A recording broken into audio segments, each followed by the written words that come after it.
What the f***'s up, YouTube? In today's video, we're going to be checking out the Mavic Air 2. I've owned this thing since launch in 2020. Before that, I had the Mavic Air 1, and I currently have the Mavic Air 2S as well. So we're going to be talking about this camera in the current market and if it's worth picking up in 2023. Let's dive in. I've been flying drones for 6 years now, and in today's video, I'm going to be sharing my experiences specifically with the Mavic Air 2 and sharing some photos and videos, but I also first want to talk about price. So you can pick up the Mavic Air 2 on the used market right now for about $500 to $600 US, or if you want it new, you can get it for $700 US, but that is not coming with the Fly More combo, and sometimes in these used prices, they do include the 2 extra batteries. A reason why I switched from the Mavic Pro series to the Mavic Air series was simply portability, size, how compact it is. I travel a lot, so that's really a necessity for me. So I ended up buying that first Mavic Air, and then I bought the Air 2 after that. I've been loving this camera, and let's talk a little bit about the video specs first. So for video, this thing can shoot really good 4K 60, and that's with the 1/2-inch sensor that it has on it.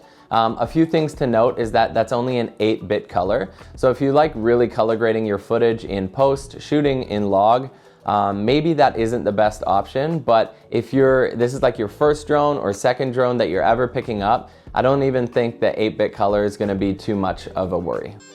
Really quick, if you're enjoying this video, feel free to give it a like. It goes a really long way in helping my channel get noticed, and let's dive back in. One of the only concerns with this drone for me is that 1/2-inch sensor, and specifically video in low light. So it's not amazing in low light, and sometimes if you don't properly expose in camera, it's really hard to get that exposure back without bringing on too much grain or noise in your image. And when you're using the ND filters of the Fly More combo, this can get even more tricky to properly expose, so just be wary of that. Another minor downfall of this drone is that it can't shoot vertical video natively, but I do find when you're shooting 4K and if you just want to crop in for social media, it does a really good job of that because the 4K out of this drone is actually really high quality. Overall, for most people, the video coming out of this camera and the sensor size is going to be totally fine for anything that you throw at it, provided that you're not shooting professionally. And I will say what I've really enjoyed is shooting in sport mode with this camera on occasion,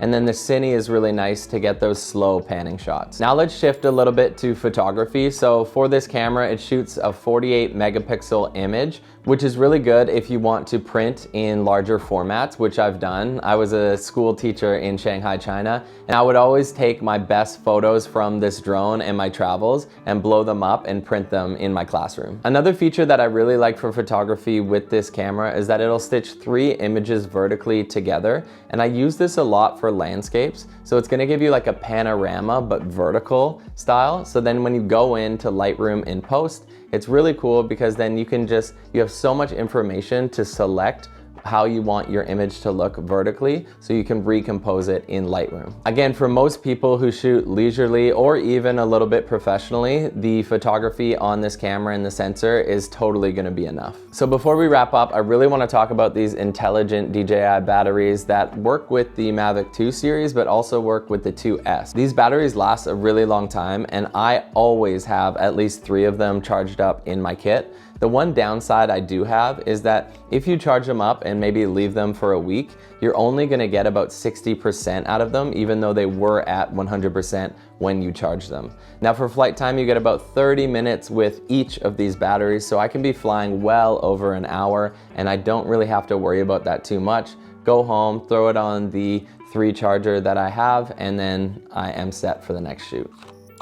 Okay, so the real reason why everyone is here is they want to know my final thoughts, so let's get into that.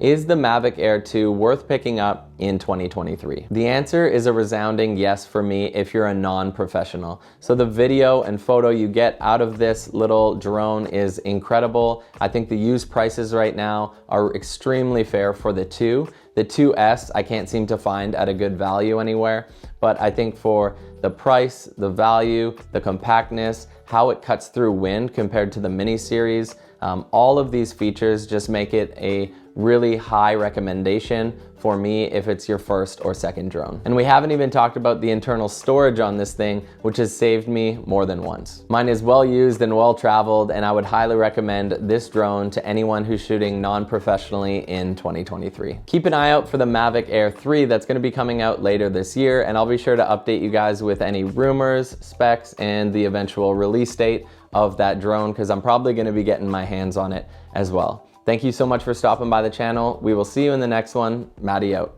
Peace.